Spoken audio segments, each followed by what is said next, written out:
We have a great setup of wire management. So we've got a mix of our universal wire clamp, which is here, holding a home run, as well as the optimizer wire that's jumping down to the next row. And oftentimes you get a lot of sag here and people put zip ties and it ends up being a little bit of a nightmare, and zip ties just don't last. They sag, they get soft with the heat.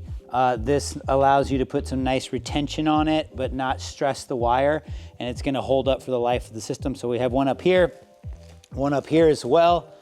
And then we also have our retention clip down to wherever we need. Sometimes you can put those in ahead of time so that when you lay down modules and you're coiling up those wires, depending on where the leads come out, sometimes they come out mid-cell, sometimes they're at the top of the module. Depending on that, you can coil it up, undo your retention clip, stick some wires in there, and tuck it all into the tuck it all into the rail nice and clean.